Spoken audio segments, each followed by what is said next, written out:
Coming up on episode 182, Episode 1 Racer returns, Mario Maker 2 gets a big update, best games for gloomy days, and much, much more on the 8-Bit Adventures podcast.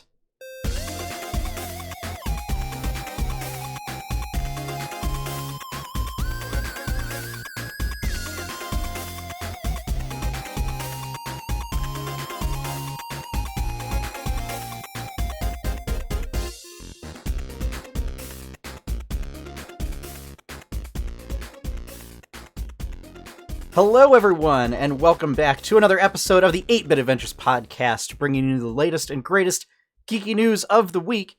I am your host, Sean Hayes, and with me are my wonderful co-hosts, as always, Courtney Bolin. Hey, everybody! And Josh York. Often described as always wonderful.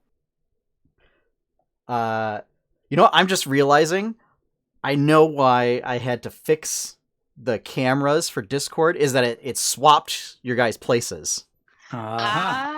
Discord keeps swapping. This is going to be an issue for Jamora because I'm going to have to redo it every session. And that terrifies me. But hello, wonderful people. Welcome to the podcast. We have a couple news items this week, but we also thought we'd throw in what would be considered like a filler topic or a fluff piece. In the news, we call in the business a filler topic. Yes, it is. Yeah. But especially since it has been, kind of gloomy and just bizarre weather and gross weather for like the past 3 weeks up here in New England. Yeah, and we had some nice days. Also nobody's going out, so nobody's doing anything. Yeah. I mean, we've had some element of snow like the past 5 days. Yeah, I was not happy with that when I went out yesterday. It was always melted within like an hour of it stopping, though. Yeah, I mean but that's the bizarre part. No, at one point it was raining and snowing at the same time. Yeah. I mean, that's kind of a normal thing for April snow, I say. But yeah, no, I don't want it to be nasty when I drive out to Latham on Friday morning. Early What's in Latham? Friday morning. Pip? My car? Oh, like car service? Yeah. Because he's still under warranty, so I brought him down to Keeler. Okay. I had a seized caliper. That's super fun. Oh boy. Yeah. I did have to get my muffler replaced on the Honda. Bottoming out after getting pizza. Oh, that's how it happened. Oh yeah, no, I was leaving. Was this that Lanesboro right. pizza? Yeah. That's right. Yeah, I remember. Instead of going driveway is a little, instead of going straight out to Route 7, went down like the side street, and it's down that side street's the dangerous one. I know exactly what you're talking about. Yep. And broke my muffler at the flange, and it was immediately getting out onto Route 7. Knew something was wrong. So I need a new front bumper on mine. I've just delaying because it's a pain. I'm just fortunate that I'm just glad that I got a rental for the week basically, and it was covered. And at least with nothing mechanically is wrong. It's just with yours, it's aesthetically. I've got a piece of duct tape kind of holding up one side. That's when you gotta go and get like the funky duct tape, like the white with the black mustaches on it, No. Not on my car. No way. No, you just go and get some plain blue duct tape and just Bondo. No Bondo. No I think Bondo. your car fails inspection if they find Bondo on it. Probably. In Massachusetts. Oh, yeah, that's right. I also Probably. have to get my car inspected when I get him home, too. Yep. Yeah. Oh, this is going to be fun. Monday, I'll do that. In the meantime, Courtney, while you're waiting for Pip, if you have to wait until May 12th, you can then instead go zooming around on a pod racer. Now this is pod racing. So, Episode 1 Racer is a remaster of Episode 1 Pod Racer for the N64. It is coming to Switch and PlayStation 4. Okay. that was the part that I was not aware of, is that it was also coming to PS4. Sony doesn't play well with others. Is this them learning to play well with others? Hey, when you're number one, you don't have to play with anybody. Well, it's not going to be cross-play. Oh, okay. There's no indication that it's going to be cross-play. Oh, okay. By any means. I'm like, Sony does not play well with others. What are you talking about? This is this is a remaster of an N64 game. Yeah. Yeah. If there is multiplayer, it will be local. Video of it, of the remaster, or screenshots? There has been screenshots, yeah. So they have done to see what it looks like. The new developer, I didn't write their name down, has done some work on like up-resing and cleaning stuff out and cleaning stuff up. But at the end of the day, it's still like a re-release of an N64 game. That's what I mean. Yeah. Yeah. Doesn't look super great. But they have also updated the controls, so at least it'll control pretty tight. But yeah, I mean, it's still pretty blocky. This is such a weird game to. I don't know. I'm for it, but it's still kind of a weird choice. Yeah. But it's the same developer also worked on Jedi Academy and the other Star Wars properties, so It makes sense if they're going back and looking at old Star Wars games. Well, if they just did it as a library of here's Star Wars games we worked on, we'll do them all. Maybe that was like the deal. Yeah. So yeah, that is coming on May 12th. It apparently also has like movies in it. Like they were basically like animated cutscenes. Those have been up-resed as well to kind of make them a little nicer looking, we'll say. Hey, it's Wano. You're up-resing a game that used 3 polygons for character models. I mean, what do you? So you have a total of what? 9 pixels to play with? God. Well, no, I mean it's 64-bit. I know. I'm just being ridiculous. We're both being ridiculous. Yeah, it's. I mean, at the very least, though, like pod racers are kind of polygonal anyway. Yeah. Like just by their shape. I mean, it's gonna be like F-Zero. It's gonna be that type of racing game, like high speed. Oh yeah, absolutely. Like crazy fast type racing game. I mean, I don't know if I played it on N64. I remember playing one on like my brother's Game Boy Advance or something, but I don't know. I'm sure it'll be fun enough for what it is. I remember there was also an arcade version that was pretty popular. Well, I mean, yeah, that would obviously be cool to sit down in the thing, and if it moved and stuff, yeah. I don't think it was like one of the full ones, but it had the controls in it and everything, and at least the visuals would have been better being an arcade machine. Yeah. Yep. But yeah. However, newer than that is there's 2 updates. One for Super Mario, or for Mario Maker, and one for Animal Crossing. The Mario Maker 2 update is a big one, and it's going to be the final update for that software, we'll say. It allows you to create Super Mario World style overworld maps.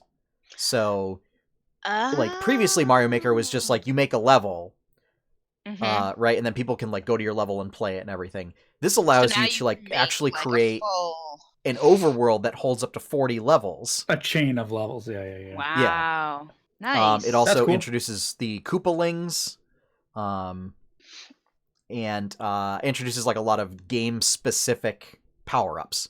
So while you're in Mario Brothers 3 mode, you can include like the frog suit, and if you're in like Mario 3D World mode, you can include like the cannon block and other power-ups like that. Watching people play that game just makes me angry by watching them. Because just watching somebody do the same level over and over and over again, like dozens of times. Oh, no, like watching Twitch streamers, like people playing the levels. Yeah. Often because they're like arbitrarily difficult. Whereas I like have some type of like gimmick that you just gotta figure out. I like the levels that like they aren't necessarily difficult, but they're interesting. So, like, there's somebody that basically recreated in Mario Maker, or like did the best at recreating the entirety of Mega Man 2. What? And so it was like you would get specific power-ups and like you would Mhm. go through levels that were themed and everything. And it had and like even like the menu select was still part of the level. So it would take you to a specific part of the level that had different keys and stuff like that and doors. So that like when you beat a boss, you got a key and then you could unlock like another door to go into. To then jump to a different part of the level and then like go through another section. It was really interesting. There's also there's like a Zelda mode so that you can sort of kind of create like a 2D Zelda level. Which apparently that mode's a little bit broken because like you think about the mechanics of that differ between Mario Brothers and Zelda. And so like when you take Link with a sword that can attack enemies like in front of him with a sword all the time, and you just put him in Super Mario Brothers, Link is incredibly overpowered because he can just run straight forward through the level and not have to worry about getting killed. He just wrecks face. Yeah, like if you like dash through with your sword pointing out throughout the entire level, you just like run into any enemies in front of you. It's pretty neat. I don't know. Is this Zelda 2 Link we're talking about? No, it is not Zelda 2 Link, unfortunately. That game's not easy. No, it's not. Mostly because it is nobody has not. any idea what the heck to even do. Yeah. Yeah.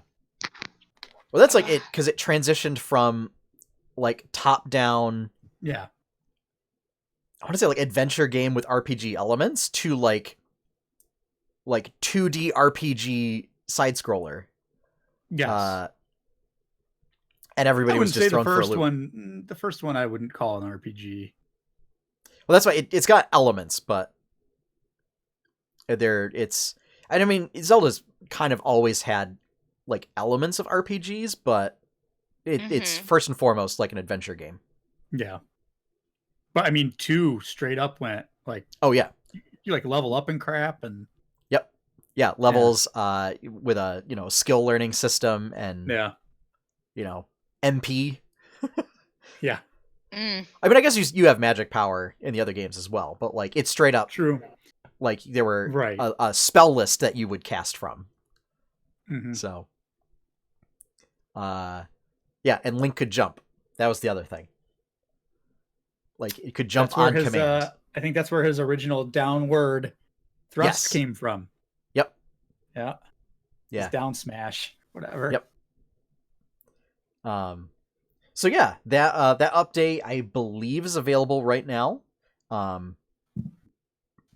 It would be a case where I haven't picked up Mario Maker 2. I picked up the original when it was on Wii U and played around with it for a bit and realized designing platforming levels is not my strong point or one of my strong points. And so yeah, I'm glad it exists, but it's definitely a different sort of creativity that I'm used to. And so I didn't pick up the second one. But I love the fact that there's this overworld style feature in there now. So it might be enough to maybe get me to pick it up again.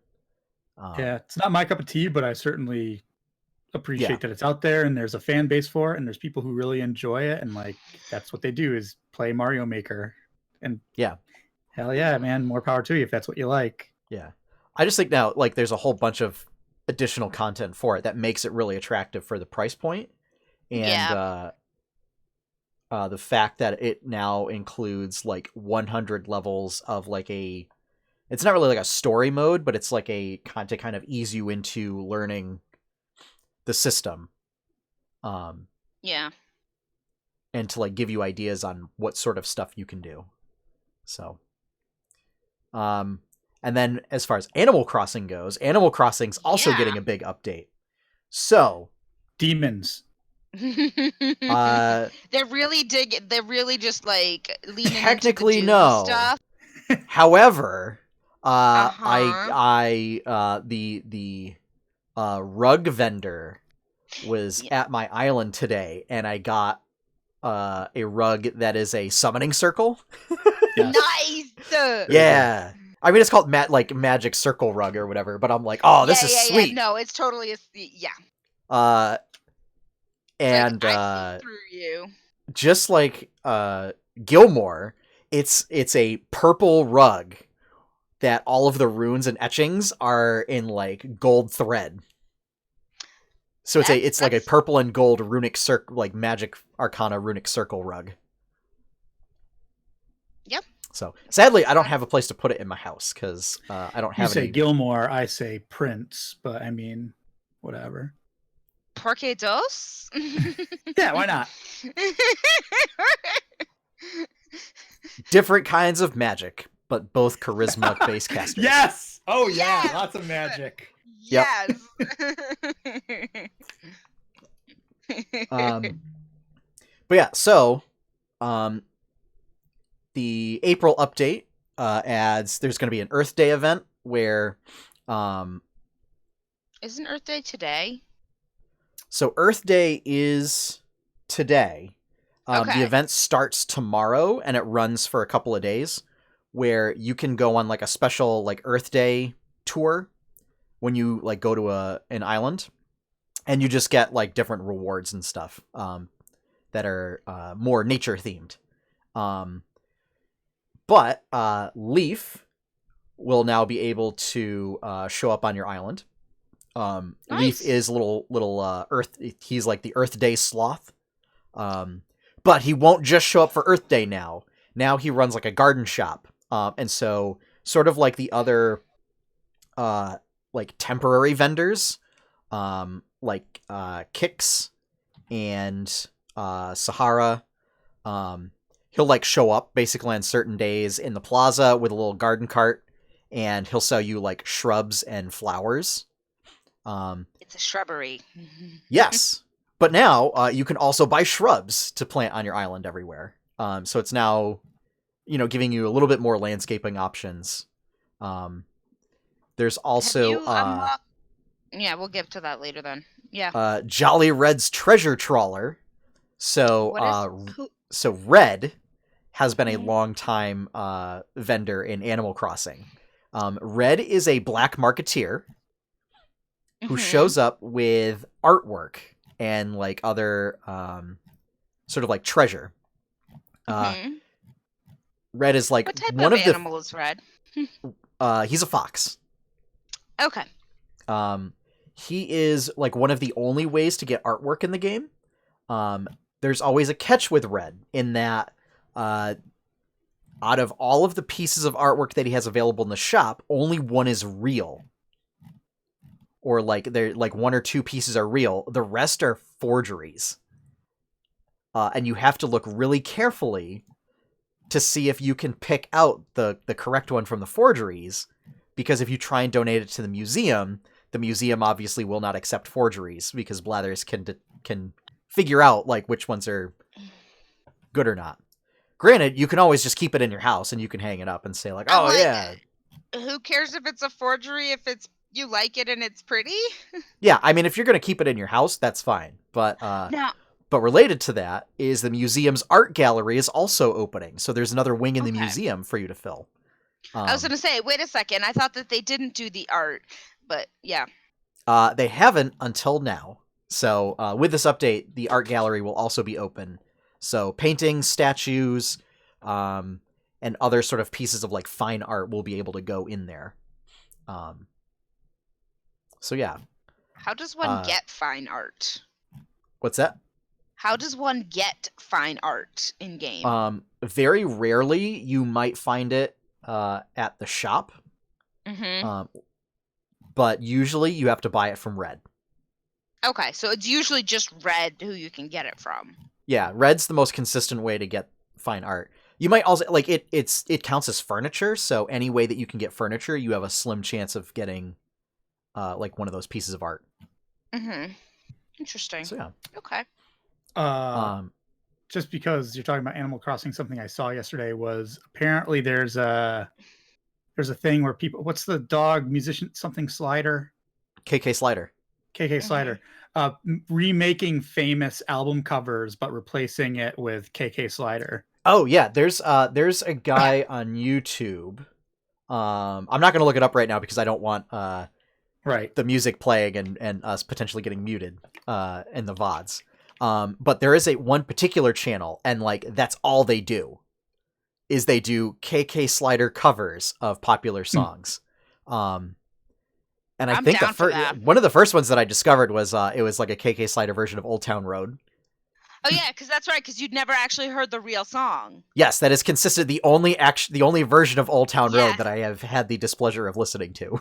Yeah, Wow. because that's the Yes. only version that you've ever heard. I have No, managed to avoid it.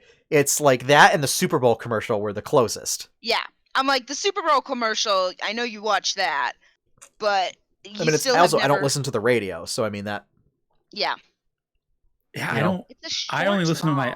XM radio, so, but I don't know. Maybe just because I'm so deep in internet culture that I was aware of it. That's probably why. I mean, I think it was also because like you were still teaching when that song That's came true. out. That's Yeah. true. Yeah. That is also true. Yeah. Yeah. But yeah, no, that's totally a thing. It was one of the podcasts that I follow. The morning stream. It was the other day. After the stream was over, it was the host was he was just going through like one of the playlists and playing everything. So there was like Bohemian Rhapsody. There was a couple of Michael Jackson songs. It's a lot of like big pop songs are being redone. Nice. Yeah. Nice. I think there's like some Journey in there. I mean, how can you not? Yeah. And I mean, and the thing is, like, so in game, KK Slider covers all musical genres. So you can literally remix anything and put KK Slider over it. The national anthem for the Soviet Union. So funny story. I have this little like pink bear on my island named Vladimir. Yes. He is comrade. So every animal has like a little catchphrase that they say at the end of sentences or whatever, and his is "niet." Yes. He lives in a house that's like made out of like tin slats that are like bolted together, and when you look inside, it's like a wall with barbed wire across the top is like his wallpaper. So I'm just like this. I kind of feel uncomfortable, like at the level, at this level of like has infiltrated the island. Very good. Yeah, of like cultural memery right up there. Kremlin's not and he's got like a super deep voice. It's not. Of course, So, he's got like, a super deep voice. So like all the animals have like a different like tonal range that they Does are he able wear, to do, like, and his is like the a deepest. tracksuit and like squat on the corner a lot. Kind of, yeah. Yeah. Okay. The Slavic squat. All right. I think that we're. Yeah, it's kind of weird. Here's the other thing. He was also like an unexpected move. It's like you can buy plots of land. Uh-huh. And the idea is like you buy a plot of land and then like you try and, go to different like deserted islands and see like there'll be other animals camped out there and you can like recruit them to come to your island or whatever. Desert islands, yes.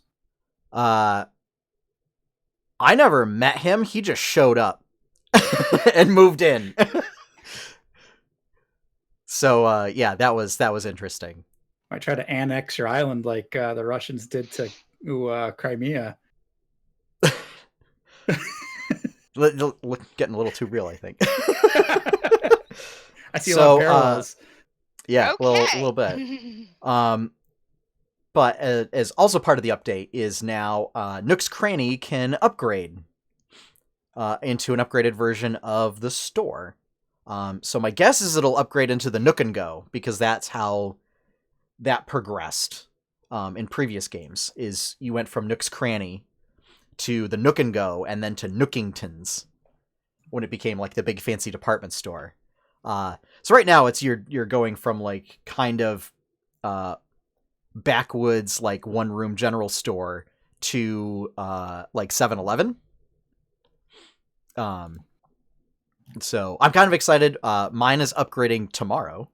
Ooh. There are a couple of criteria. It's something that just happens automatically. You have to have been consistently playing, or not consistently, but like you have to have 30 days played since the store upgraded to Nook's Cranny. Okay. You have to have like both bought and sold 200,000 bells worth of stuff, which that's Okay. really easy to do. Like, Yeah. like if you've made enough money from selling stuff to pay for like your first loan, you're pretty much there. And then I think you also have to have had the KK Slider concert. I think is part of that. Oh. So yeah. I think it's so part of it is like there's a lot of theoretical stuff going on right now, but it's definitely the first two are part of that. Is you have to have played for at least 30 days and spent the money. And there are no like you don't have to spend any materials to upgrade it or anything. They're just like, hey, guess what? We've made enough money that now we can upgrade the store. We'll be closed tomorrow. So yeah, that's also a heads up for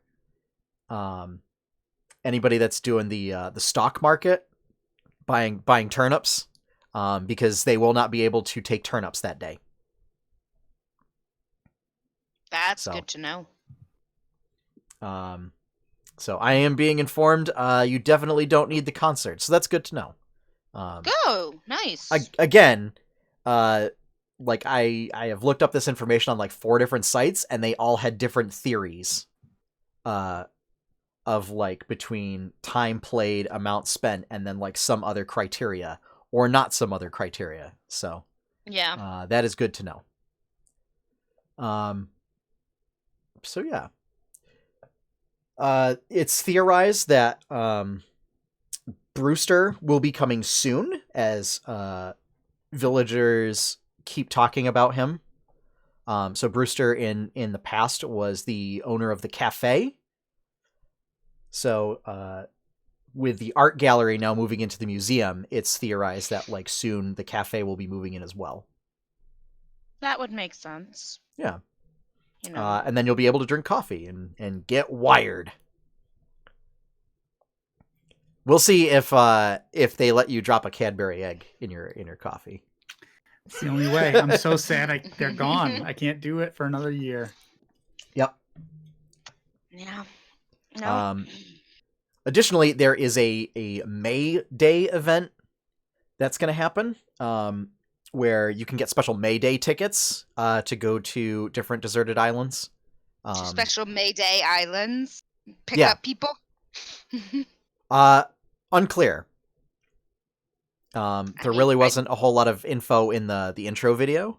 I don't think it has anything to do with rescuing people. That would be cool, though, wouldn't it? Yeah. Although, you know, so it's weird in that, like, I don't know how that came about as, like, aviation terminology versus, like, the holiday, like, the pseudo-holiday. Because May Day is pretty much just, like, a spring holiday. Like, that's really just an excuse for people to have social functions. So. I mean, you say that like it's a bad thing. No. Okay, No, so long it's as we're not. on the same page on that one. Yeah. For me, May Day ushers in my birthday month. So yeah. Oh, you're one of those birthday month girls? I totally am. Oh, I totally am. Oh, no. Hey, I don't have a tiara to wear all month long, so, you know. Driz is saying in the chat, the aviation term is from French, possibly? That's what I've heard as well. So yeah. So no yeah. connection then. No. And yeah. Cool. So That lots wraps- of new stuff coming to Animal Crossing.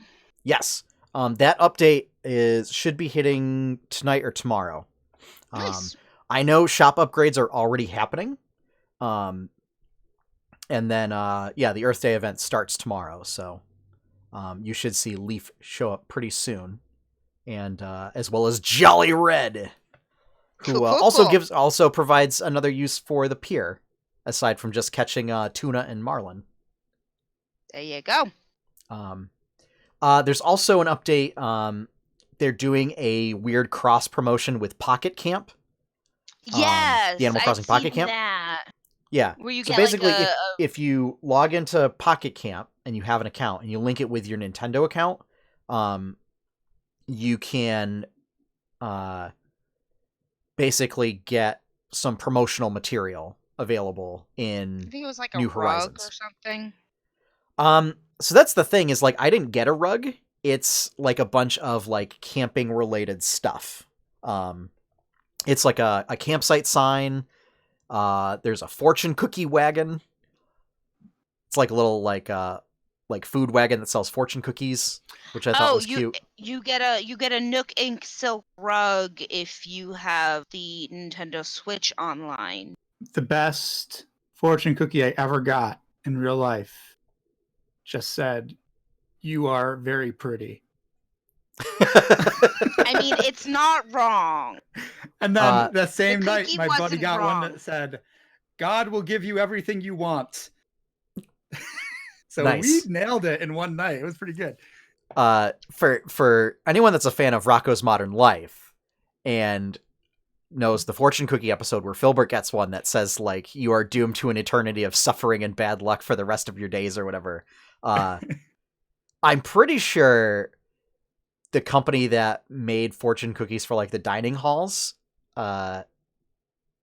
like they must have had some like that prints them was a fan of Rock or whatever, because my buddy like got that fortune out of a fortune cookie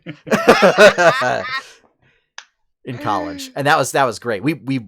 It was hilarious enough that we like pinned it on his door for the rest of the year. Yeah. Oh yeah, that's what you do. It was something to the effect of like bad luck and eternal suffering will plague the rest of your days or whatever, and it was just like, wow, that was harsh. Pretty harsh. Cookies never lie. Yep. So, but yeah, that basically wraps up our news for the week. A quick thing, Trials of Mana comes out Friday. Oh, that's right. Oh, I keep right. forgetting about that. Yeah. Mine's not coming in the mail until Tuesday, I don't think, but whatever. But it's coming in the mail, right? Amazon said it is. I don't know. We'll find out. There you There go. we go. I picked up basically the Super NES collection, like the collection of Mana when it was on sale. Yep. So I don't know if I'll pick up the new version. We'll see. Yeah. I don't know. I'm holding out for BioShocks. I don't like those. I don't like the Secret of Mana, like the SNES one. I don't like that top-down action RPG. I like that they're doing it in 3D because I like 3D action RPGs. Yeah. Maybe are you gonna stream it? Oh yeah.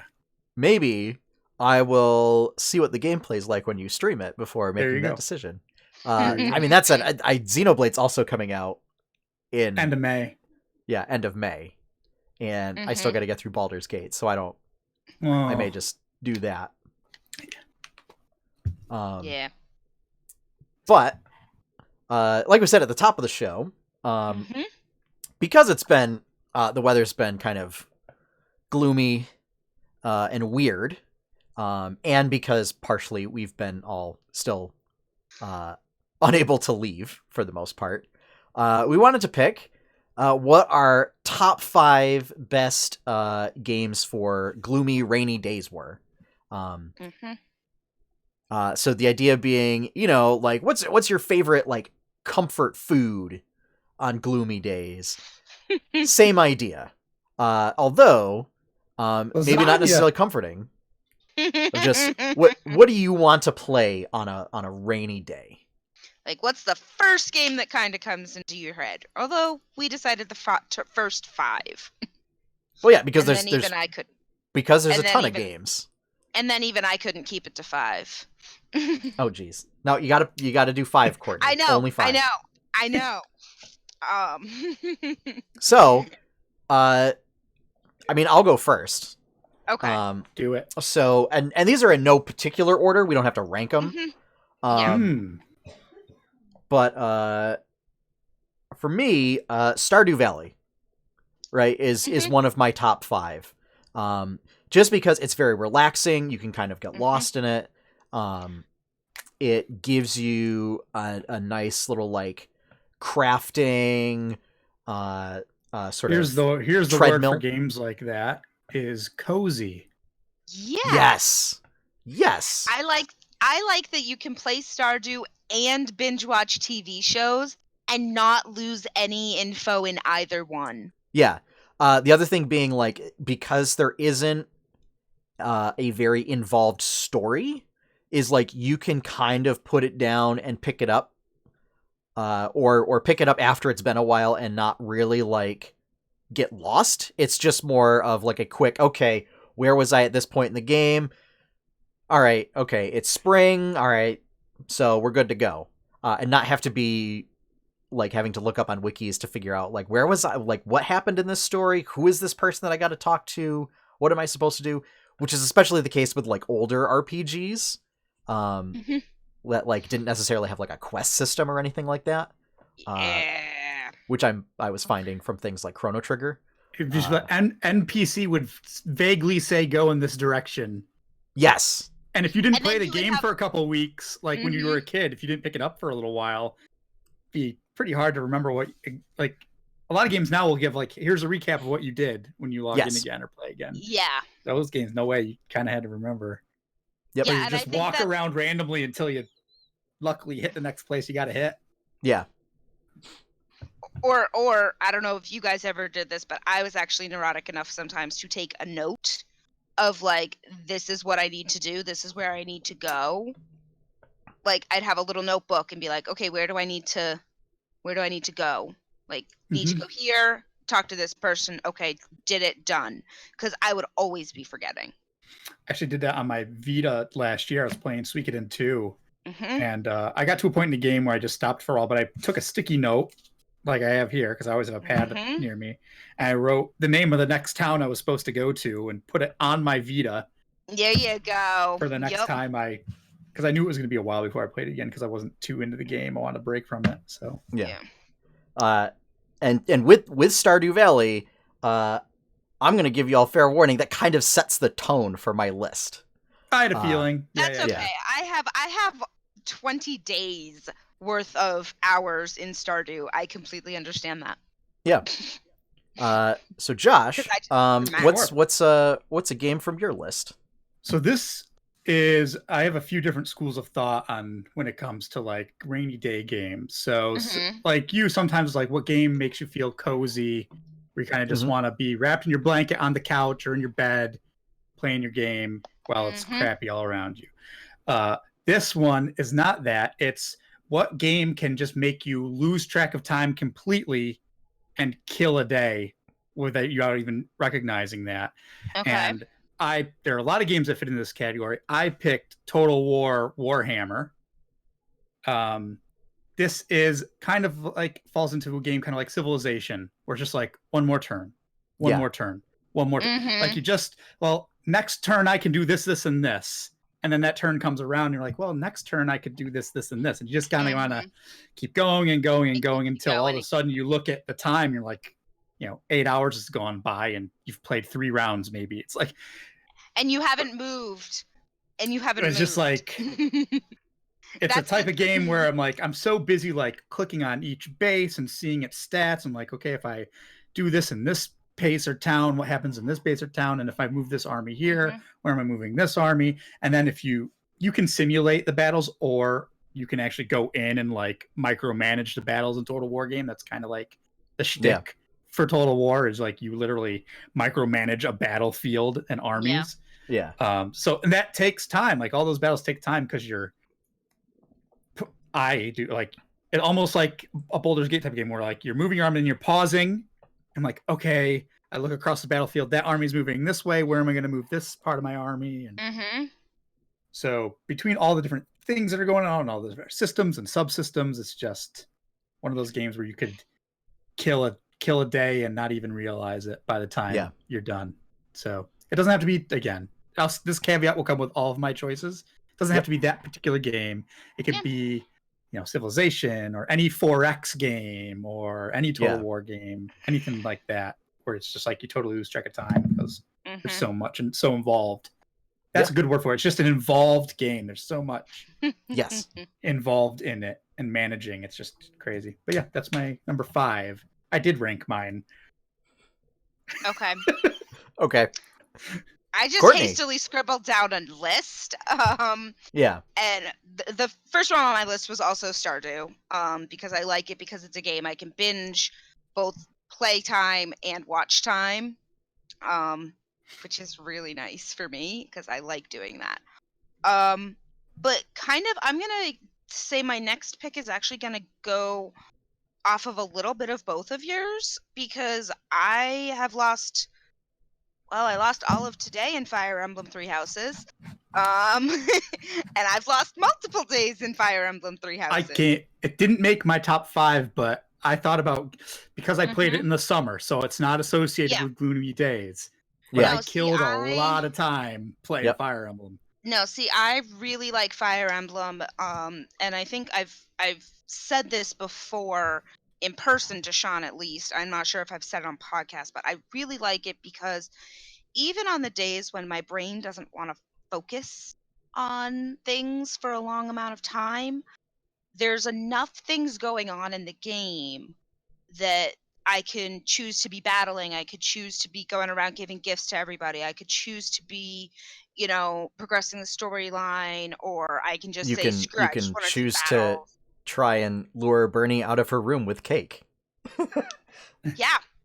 I saw Bernadette out of her room once in this playthrough, and she's not coming back because I'm already past the time skip, and I didn't get her. You didn't recruit her. Don't give me that.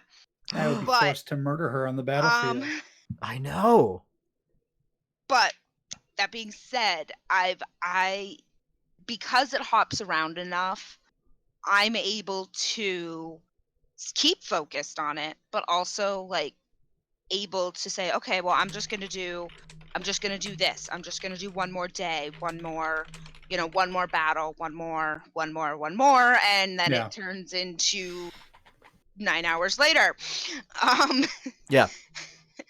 So yeah, that's gonna be the first one that I mention off of my list. Sean, your next one? So my next one is Harvest Moon 64, which again, it's part of a genre, right? Yes. Basically same genre as Stardew Valley, and it kind of set the bar for games like Stardew Valley, because that was the one where it really jumped up from just being like a farming sim to having a lot more going on. Because it also had the fishing, it had the mining, there was a lot of the social elements in there.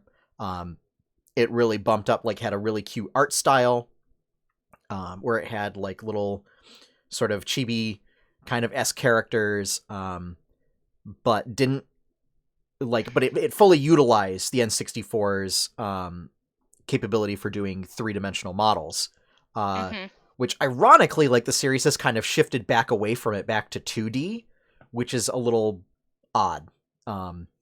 It's also Harvest Moon's in a very weird rights situation where 2 different companies kind of have claim to the rights and the series. So you get these weird, one of them was the original developer, but no longer has the rights to the name Harvest Moon. And then another game or another publisher or whatever has the rights to the name, but doesn't make those games great, really well or whatever. Okay. So yeah, it's in a weird spot right now.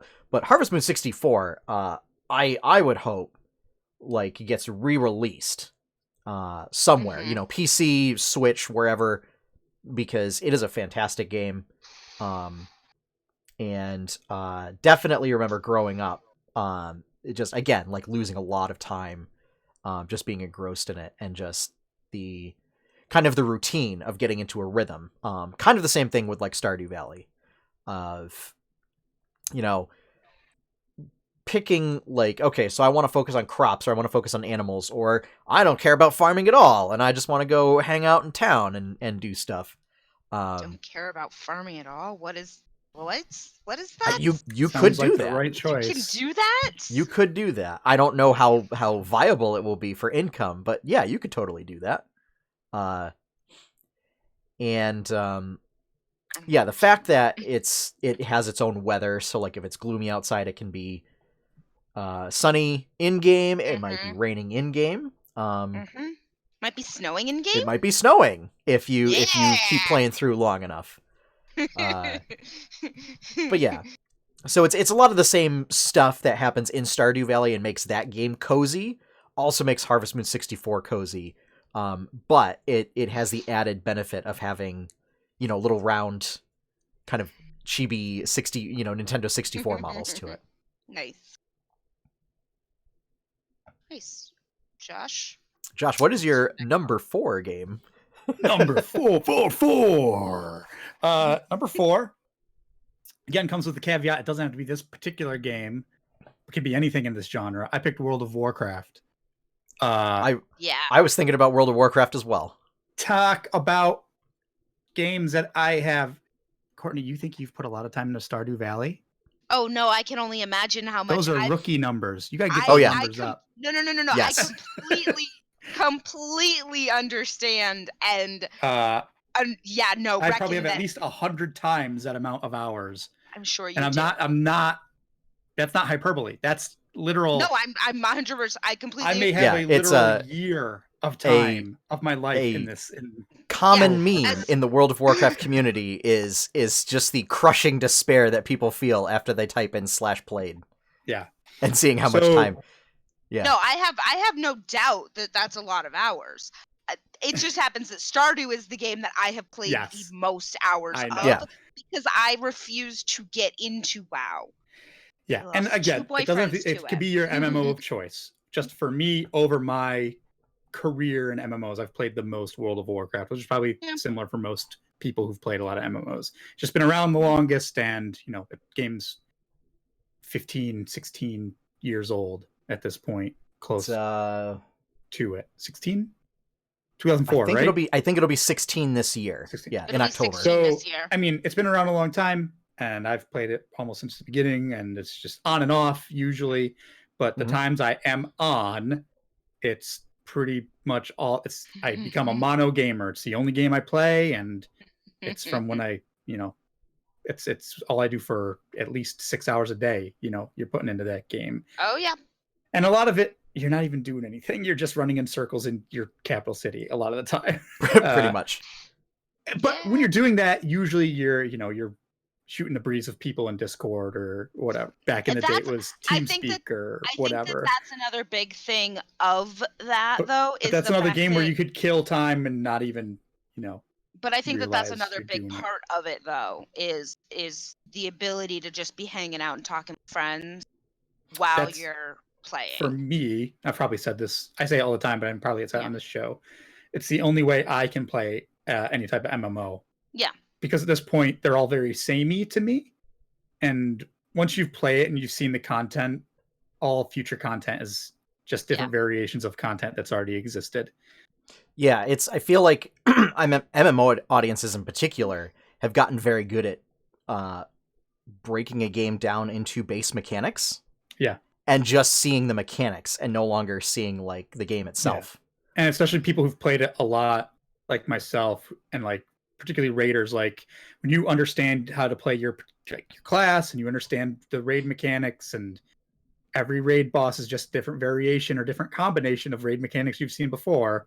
Yeah. It just becomes, how do you parse that out in your head, and how do you do it, and how do you execute it on your own, and then that becomes as the team and as a raid. Like, okay, how does everybody do their part together? And yeah, like that's why I always say, like, wow, that's why I always get bored of it. It's just the same things over and over and over again. Different variations of the same thing. And the only thing that keeps me playing is usually, hanging out with the people I like to play with. But that being said, again, another perfect game or type of game where you'll just kill a day without even second guessing it. So World of Warcraft is my number 4.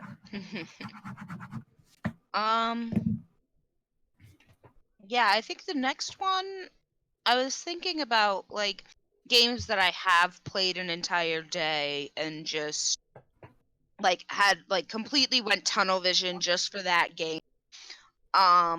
And I thought back on my time in college, and Chime actually is my next one on my list. There is a version of it, Chime Sharp on Switch, but it's basically musical Tetris. Like you build up the area, and once you get an actual block of it, it goes and it starts like building the song until you have the entire area covered. You get enough points, a time frame. And the music is so relaxing. It just zens me. And so like that was the game that I was really excited when I saw that it came out on Switch, because I originally had it on Steam.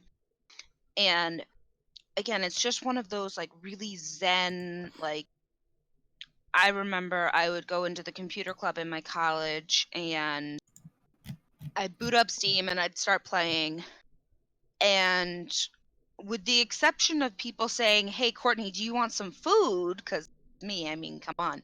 I am very easily food motivated. But with the exception of that, like I wouldn't really turn away. I'd keep playing. I could try to keep replaying the levels or just play in fun mode. And because it was really relaxing, and it was something that was just really comforting, and it really got my tunnel vision going. So that's the next one up on my list. Chime, which is on Steam, and Chime Sharp, which is available on Switch. Okay. Yeah. I know that's like a very drastic shift from Fire Emblem. I mean, that's okay. Yeah. Next up on my list, again, keeping in the theme, is Animal Crossing. So I have played numerous iterations of Animal Crossing.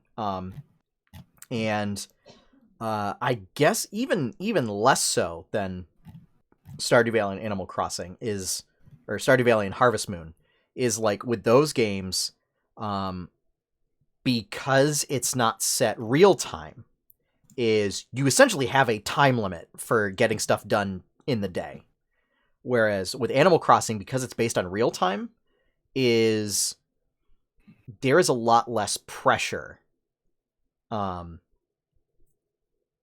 a sense, right? Obviously, like if there's an event that happens on a very specific day, there's a sense of pressure, like you have to play that day. But like, on any given day, your only limit is like what your actual playtime limits are. And so, well, and the limits of when the shops are open. I'll say that, but I mean, you do a lot of nighttime playing, and at 11 o'clock, 12 o'clock at night, not many of the shops are open. No, but I mean, so in the newest game, New Horizons, I mean, the clothing store closes at 9 p.m. And Nook's Cranny closes at 10 p.m. Museum is open 24 hours. Yep. And resident services is open 24 hours. So, but the shop also has like a drop off, so you can still sell stuff after hours. Yeah, that's nice. If you really want to get that money, you won't get it immediately, but it'll go into your account. So, like, if you're just looking to build up money, to pay off loans or to fund special projects or whatever, like you'll have access to it the following day. But I mean, especially like another game where you set your own goals. just makes it for a very relaxing experience. And that's a game where it kind of rewards you if it's raining in-game, because it allows you to catch the coelacanth, the rarest fish of all. Or at least the most expensive fish of all. But yeah. And I mean, and, you know, there's a certain charm, like, looking back at the GameCube version, or if you're in Japan, the N64 version. I've heard some really cute versions of the GameCube, or cute stories of people playing, like, the GameCube one. I think one of the most touching ones, like, a kid used to play it with his mom, and then she passed away, and mom, like, had sent all these letters, kept coming. Like, I think that that's a really cute and really touching way to have those memories back. So yeah, because the way that worked was you could either, there were two ways to play with other people. One was you and your friends could all live in the same town, in which case you would all need access to the same memory pack. Which, so really it was like basically, you know, like your siblings or your parents or people that you lived with.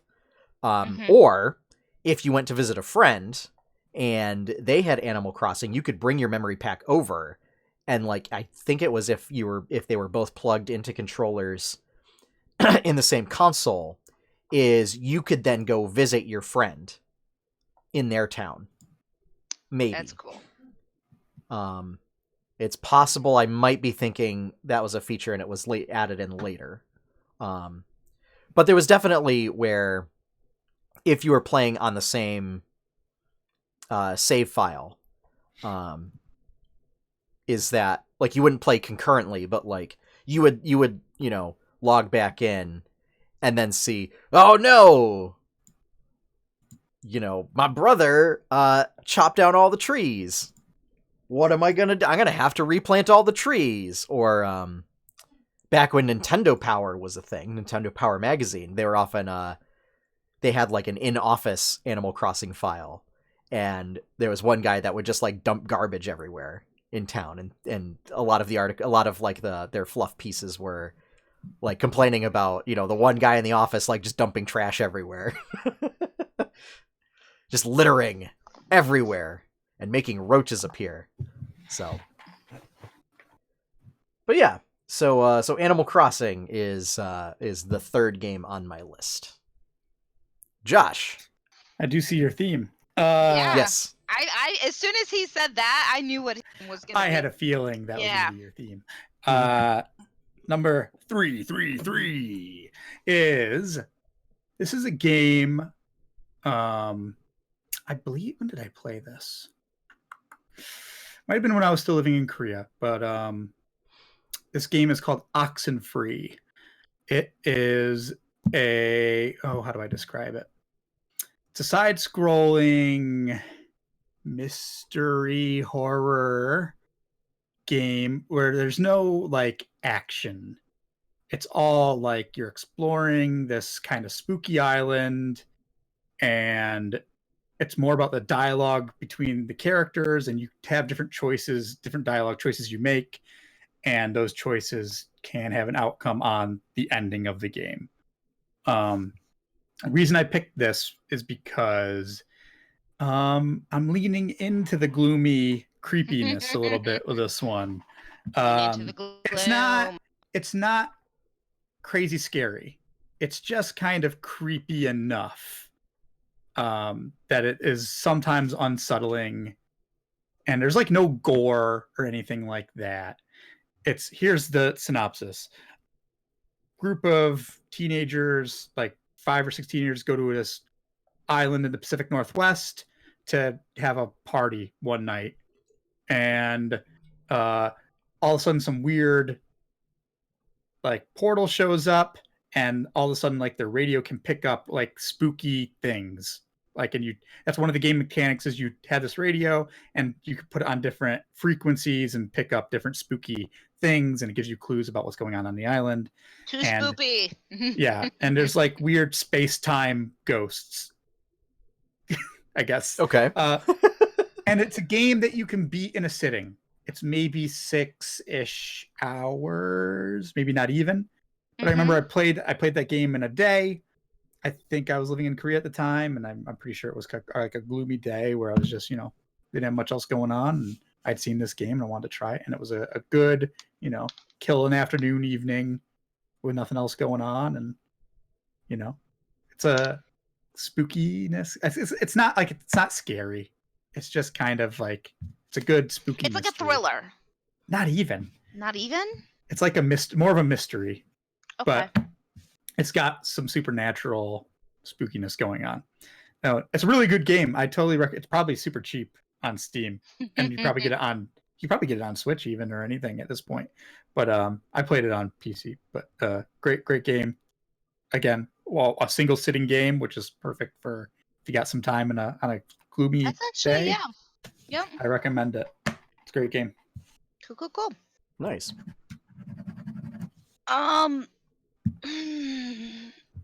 Yeah, my next favorite one is Will a Wonderful World, which I have just like deep dove into. But along that path as well, like I want to just shout out some other graphic novels. Because Will a Wonderful World's definitely rated M for mature. But then you have like Phoenix Wright and the Professor Latham series, like all of those. I love those graphic novel puzzles, or visual novel puzzles, games. I have gotten about, I think it's about like 8 or 10 hours into Will, and I've gotten to the point where now I need to go back and say, okay, I only have like a handful of quests left, but I'm stuck. And so like now I have to go back and like tree out everything of like how do I need to no, because so many of these like last ones have unlock conditions that like I have to get to be able to get these other things. So it's but yeah, I really like, even with the being stuck in Will right now, like I really like how like it's similar to me. It's like the best of both worlds between picking up a book and picking up a video game with how everybody has started making so many different visual novels. And so like I really like them. I love that they all seem to have puzzles in them, which I love, because I loves me some puzzles. And again, it's something that like I started playing it at work one night on my overnight shift. I didn't realize it until it was like 6 when I get out of work at 7 and I got in at midnight. Yeah. Like I just sunk so much time in it. And obviously like, you can take take a few minutes in between different things going on, different chapters, different whatever it may be, which is also why I just really love the Switch, because I can just pause it if I need to, get out to the main thing, go do some cleaning or, make myself some food or whatever, and then jump right back into it. And I want to say specifically, I really like Will because it does have really long narrative portions, but they can all be put on automatic. Like it just reads it through. But there's no voice acting in it. So you do still have to actually read it. Yeah. Which I kind of like. So, yeah. Okay.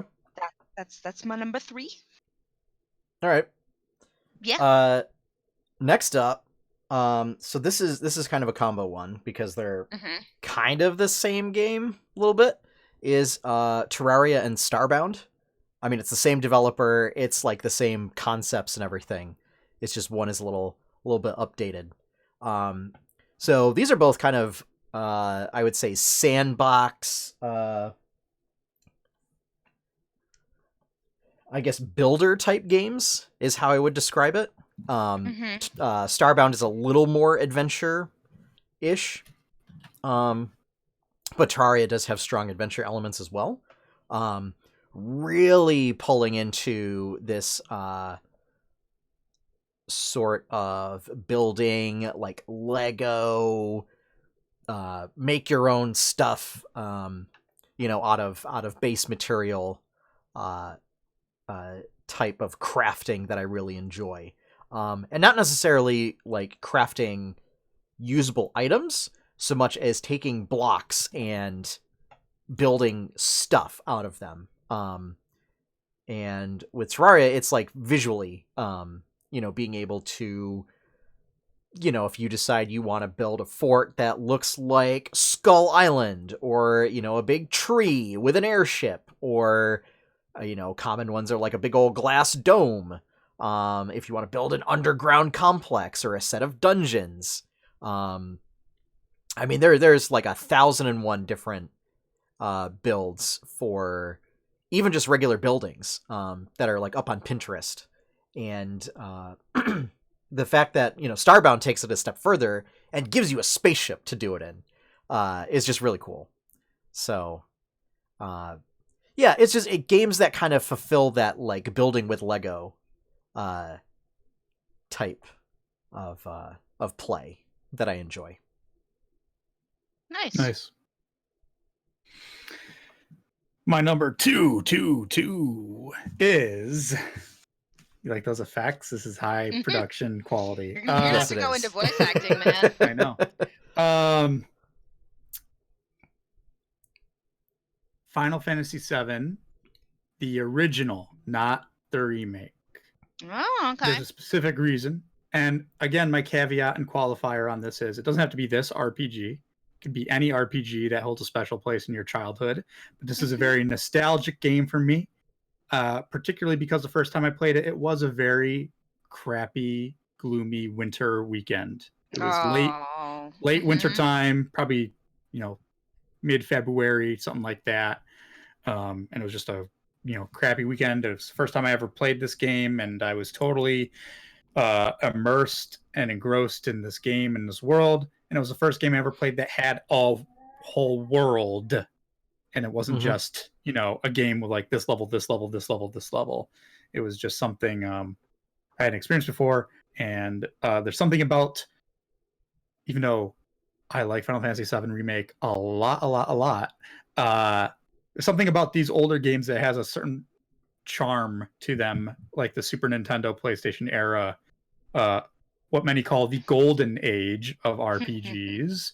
That there's just a certain type of charm, even though the storytelling isn't always the best in those old games. But I think it's more of a nostalgia thing for me, being at a certain age, and it was a certain time in my life, and a certain experience that I won't experience again because of the circumstances. It's just, it is, whatever is your nostalgic game, I would say is a good pick for a gloomy day, a game that you can get lost and engrossed in, and spend a whole day playing it and not thinking about what's going on around you. Going on around you, that's the one. So for me, it's Final Fantasy VII on the PlayStation 1. I like that you also brought up Final Fantasy, because Final Fantasy X is one of mine, for very, very similar reasons. I know that we've talked about the reasons why I have so many amazing fond memories of this game is my me playing it Sunday mornings, and then my dad taking over and me watching him play. Like, that's why I loved your playthroughs that I got to watch of Final Fantasy X, because it's just one of those games that the story goes just far enough to keep me interested. It goes just quick enough, and the puzzles are just hard enough that yes, I might get a little frustrated. But instead of walking away, I Google a walkthrough. I am totally not above using walkthroughs. That game came out at a time where you could just start to do that, though. Yes. That was pretty early internet days. Another one that I actually bought the physical book for. Right. Yes. I bought the physical walkthrough book for Kingdom Hearts. First one. I remember that one as well. Similar along those lines of the RPG. just to piggyback on Final Fantasy X because it has some other good qualities that I would say. This is what I was talking about maybe before podcast, where it's very bright and vibrant and sunny a lot of the time in that game, which offsets the bright and gloominess. shiny. But it also leans into the gloominess because under all that facade of bright vibrance and carefree adventure, there are super dark tones and themes to that game. Yeah. Pretty much just revolving around death and sacrifice. Yep. And it's actually pretty metal. Underneath all those bright colors, there's a really metal story going on. Yep. I mean, just look at Seymour's Aeon is the most metal summon of all time. But I just wanted to piggyback on that because I think it's a good choice. It's a great choice. Yeah, no, it's something that I may not be able to, again, my focus isn't what it used to be, which is why I actually greatly enjoyed watching you play it. Yeah, RPGs are hard if you can't. It reminded me. They require time, right? That's part of the inherent quality or not only the time, but like my mental focus is not what it used to be, and I'm not okay with that. But that's why I kind of like the games that switch it up a little bit more. And it's gotten me back into playing my copy of Final Fantasy X. And that's the other reason why I love all of the games that I have mentioned are all available on Switch. There you go. Because Phoenix Wright is also available on Switch. I'm pretty sure it's on sale. You could just say, I think you could just put Switch, period, because that's the perfect system to, you got your blanket wrapped around you, you're on your couch, and, Couch? What are you talking about? Bad, no, honey, whatever. I am rolled up in bed, playing sideways, like this. Whatever. Blanket fort, I don't care, whatever. Yes. Yeah. Sean, what's your last one on your list? All right. Are you all prepared to have your minds blown? You might want to hold on to the top of your heads. Because it's Galaxy Brain time. This is a game that I do not own. Doom Eternal. Holy crap! No. But my cousins have it. Because I remember going over and we used to play it a bunch. Is Mario Paint. Oh, wow. Yes. This is a game that came out on the Super Nintendo. Has not come out since then, although there are some unofficial resources produced for it. It was a collection. It's not a game per se, so much as, so back during that time period, a lot of sort of art-making software, like for kids, was very popular. And it was a lot of like making stuff in sort of offbeat ways. So it wasn't just like this? It wasn't just like making music with like a music generator, but it was like, we're gonna give you weird little icons and sound effects to make music with. It was like a collection of creative apps, we'll say. And there were like some weird games thrown in there. Like the Fly Swatter game was just a weird one thrown in there.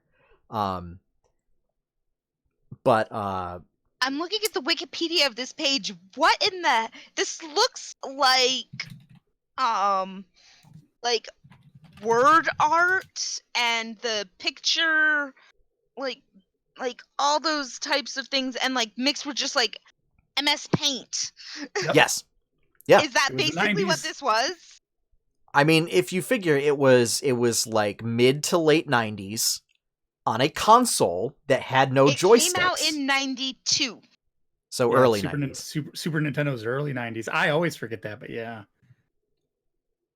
I mean, it stayed around pretty late. It lasted, its lifespan ended about 95, I think. 94, 95, because that's when like Earthbound and Chrono Trigger came out. And that was towards the end. Yeah. It had a mouse. Because PlayStation came out in 96. That's true. Yeah. And so did 64. Yeah, it did technically have like a mouse and pad peripheral that you could get it with.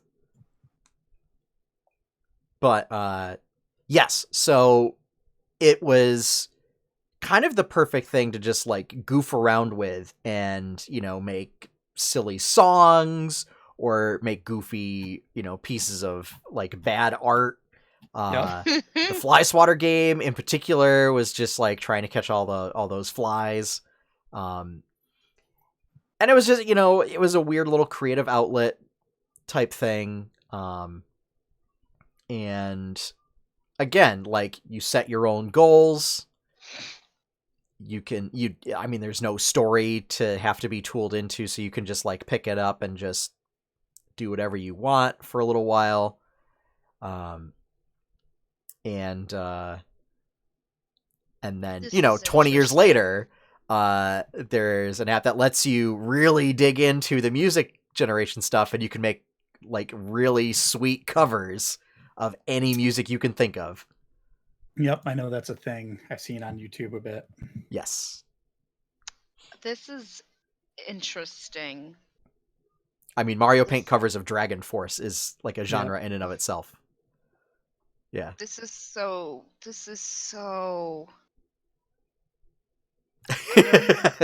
I told you to hold on to the top of your head, Courtney, because it's galaxy brain time. I really should have. Like, yep. This is the real 5-head 3000 I think this is the fact that I'm also on the image search of Google, like looking at like all these things that people have done with it, and I'm just. Yeah, the thing that's really stuck around is the. I did too. Did you see the picture of Garfield Mario riding a Yoshi John in Mario Paint? No. I did. Yep. No. Yeah. I have Safe Search turned on. Nope, not me. Yeah, there we go. You don't find the good stuff with that on. The thing that's really stuck around is the music program. Yes. More so than a lot of the other stuff. But like the fly swatter, the fly swatter is still a thing in like Smash Brothers Ultimate. It's one of the assist trophies. Like that's where that assist trophy is from. It's from Mario Paint. Oh. Yeah. Okay. So, but yeah, that's my last game in my top 5. That's nice. Yeah. Okay. Surprise pick. Yeah. I mean, I completely understand it, and I can get it, but I still don't get it. All right. This was before my consciousness, is what I'm going to call that. True. Yep. It's before my consciousness. My number one is this is a game I've probably talked about before on the podcast. It's called Thomas Was Alone. It is it's a platformer. It is another type, like I would call a single sitting game where you could beat it in like 4-6 hours, something like that. Mm-hmm. Okay. Which I did. It was one of those. But it has a couple of qualities. Because I'm not a platformer person. I actually don't like platformers usually. It's as my a cup rule, of tea. you kind of don't like generally. As yeah. Part of the reason when I was young, that's all there was to play. Mostly when you were, that's what most games were when I was a kid. And you were a kid, yeah. when I was really young, and I just don't like. I don't like super challenging ones because I just don't. It doesn't jive with me. But that being said, this is not incredibly challenging. It does have some puzzles and stuff, but here's the deal. You play as different rectangles and squares, and each one is named and has a personality. Okay. And there is a narrator in this game. It's like Tetris on meth. I was going to say it's like Box Boy. So, and each shape, I'll say, has its own power. So some like one shape, like maybe the yellow one can jump really far. So like if there's puzzles where you have to jump, like maybe that's the one you use. Some maybe the purple long one can float on liquid. There's a tall one that you can use to help you like hop up on higher, whatever. So each shape, or you call them a person because they feel like people to you by the even the beginning of this game. That's why I like them. I like it so much. I don't know how it does it. I do know how it does it, but it just humans can pack bond with anything. Yes, it just gives so much personification to these rectangles and squares. that you care about their feelings and dynamics and relationships with each other and just what's going on. So this game, I think it falls into the cozy category a little bit because the narrator's just got this very, gentle British voice that is, very smooth and, does a nice job of telling you what's going on. But in the end, the game is also, I'm going to lean into the gloom because it's kind of dark in its existentialism. Because in the end, that's what it's about. The game is this weird existential crisis of Thomas in this. So I really, really like this game a lot. It's got some challenge, like puzzle platforming stuff, but it's not hard. A dummy like me can figure it out. You'll have no problem. Trust me. It's a really charming game. Charming is the best word for it because it's just a joy and a surprise for me when I played it. I'd heard a bit of the hype about it, and that kind of turned me on to it because it was so short and it was cheap. I think I got it in a Steam sale or something. I picked it up and beat it in a sitting, and I highly, highly recommend it to anybody, honestly, just because its narrative design is interesting. And again, it is a character-driven game somehow with a shapes. shape-driven game. Yes. Would that be a better way to put it? It's probably incredibly cheap on Steam right now. It's probably single-digit dollars, my guess. Probably like $5 at this point. I don't know. What's it called again? Thomas Was Alone. It is a fantastic game, and it just fits kind of the cozy but also dark traits that you might want in a rainy day game. And again, a single sitting game where you could kill half a day playing it. So that was my number one pick for gloomy day game. Nice. Okay. But my ultimate thing is read a damn book. That's what you should do on a rainy day. Hi, visual novel here. Visual novel player. Will makes book. me read. Be in your own imagination without visuals, other than the words. You create your visuals. That's just me being pretentious.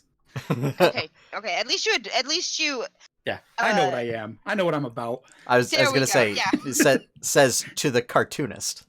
Yeah. So Courtney, what is your final game?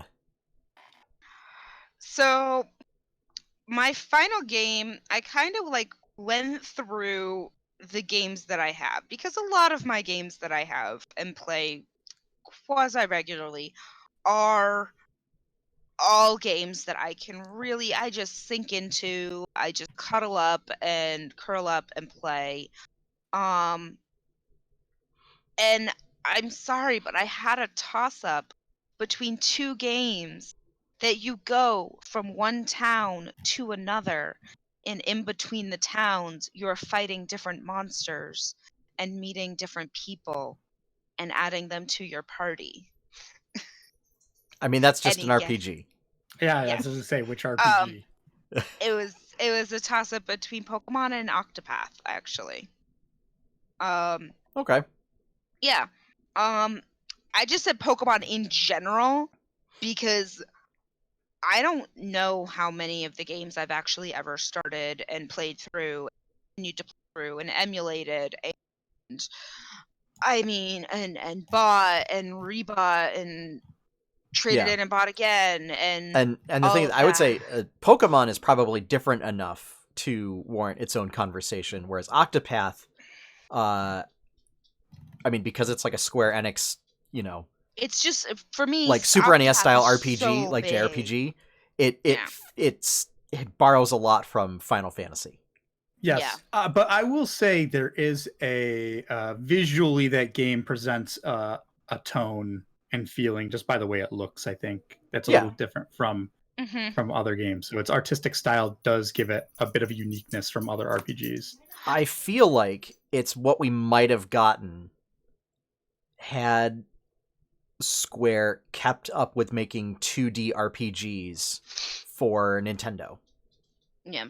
Instead of jumping to 3D with Sony. No, I think they would have tried 3D on the 64 and failed like everybody else did. I mean, probably. But that's why I stipulate if they Quest if they kept 64. with 2D. Yeah. But yeah, I just kind of put both of those because also large game. It's so time consuming. But again, you can kind of split up, okay, what am I doing? Who am I going? Whose story am I working on?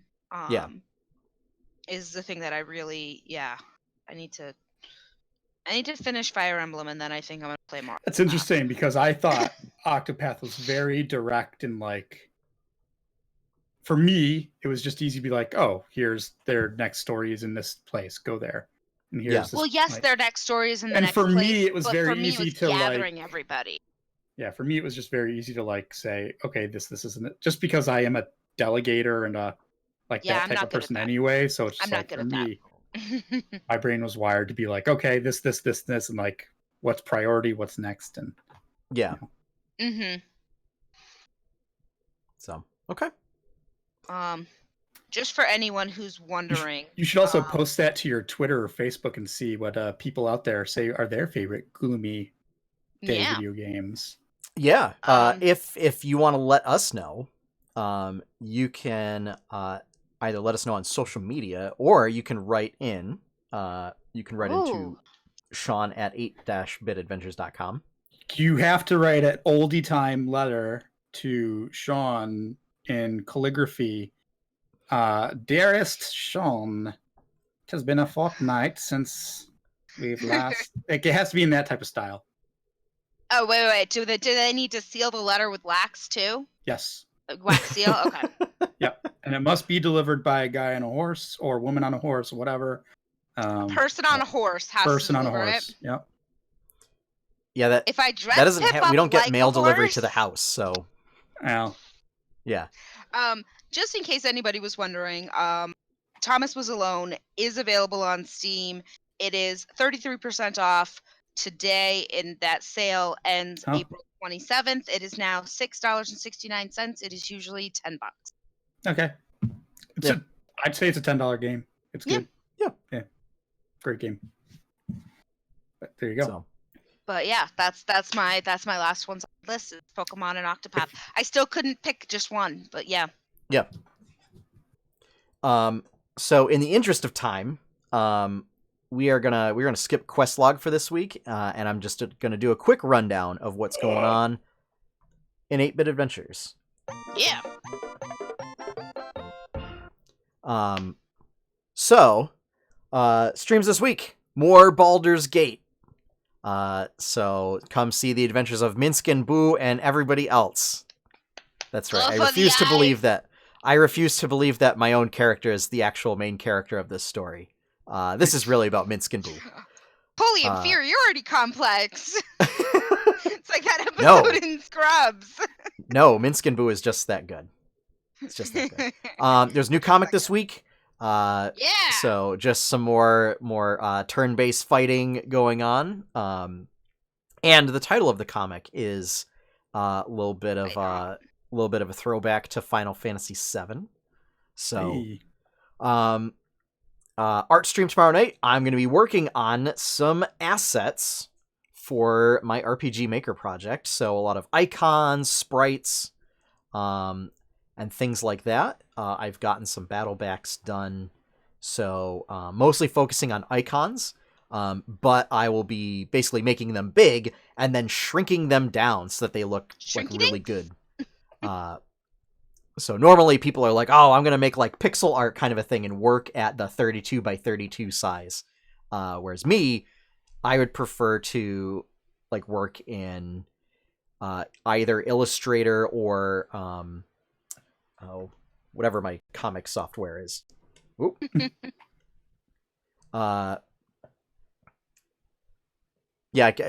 Studio. That's the name. There we go. I tried like going into the thing on the Stream Deck and it like flipped the the visual on stream.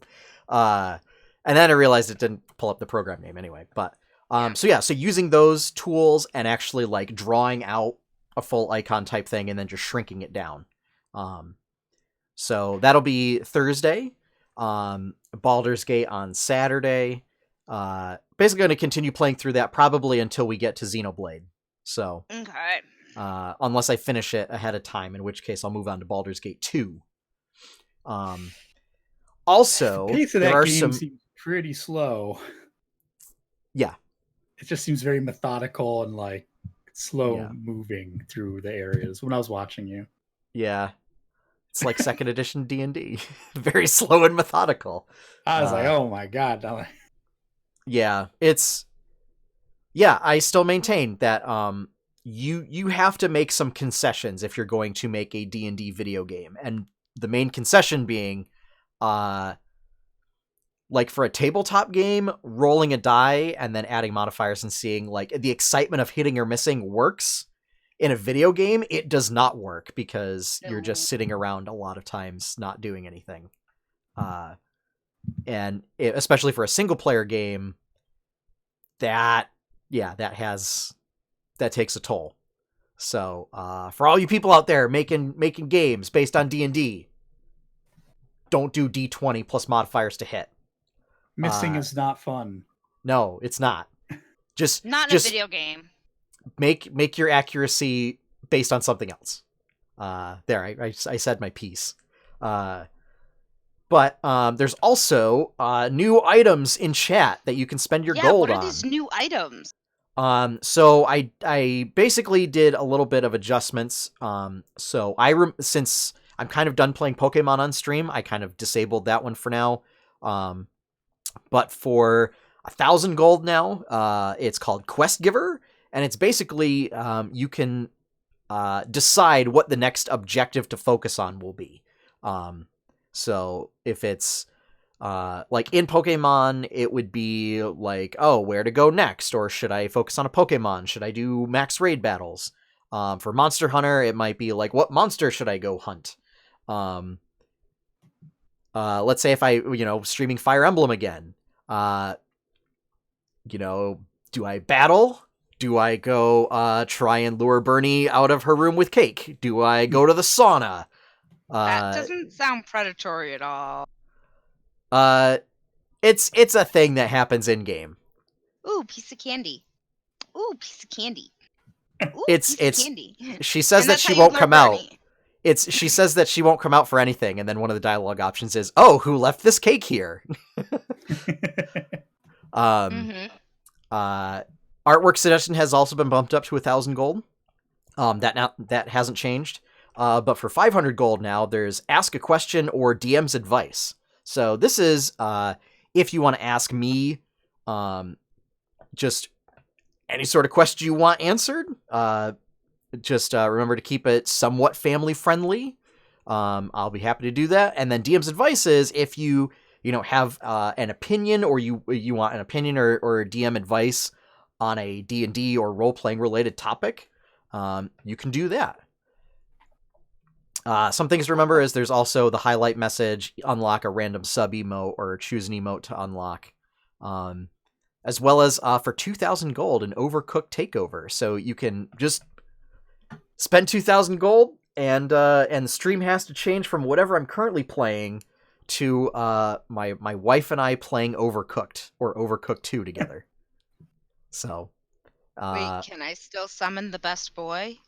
Yes, that is still an option. Okay. It's just that's still limited to once per stream because he doesn't like coming on stream. It'll take me a while to drive over to his house, but you can do it. So, yep. It only takes me about 7 minutes to get over there. Josh, if I wanted to see you, I would just come to your house. Yeah. Bang on your door. But that's not a. You're on the way. But that's not spending gold, Courtney. No, it's not. No, it's not.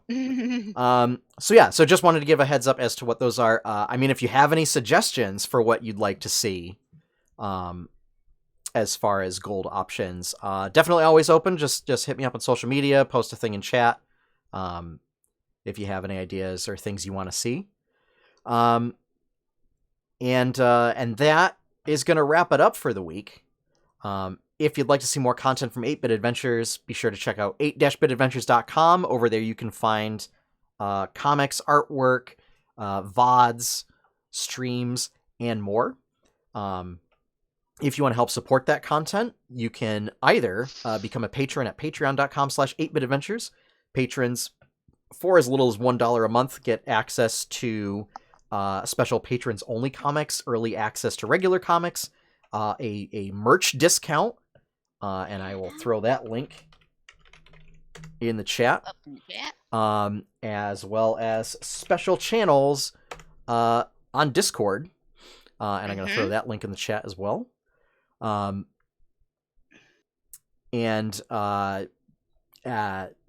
at the $2 and up level, also gets access to some special Tales of Jamora sort of playtest content. And the other method being, you can subscribe right here on Twitch. So trying to push to get what are known as 15 sub points to basically unlock more emotes, because emotes are fun, and that's like the whole point of having fun on Twitch. Yeah. Either don't forget Twitch Prime. If you have Amazon Prime, you can get one free Twitch Prime subscription a month. So please consider supporting us with that. And just as a shout out, like, yes, we are still producing content during lockdown. There's who you had been using your sub for. We're still making content, y'all. Like, during this quarantine. Yeah, I'm still doing streams 3 to 4 nights a week, depending on the week. So, not to discredit anybody that may like reap shows of stuff like that, but we are still putting out fresh content. So think about giving us a sub during this. And then finally, our opening theme is One Up by Professor Shy Guy. You can check out his work over at professorshyguy.bandcamp.com. And with that, we're done. So as always, have fun, everyone. Happy gaming, and enjoy your pie cake. Bye, everybody.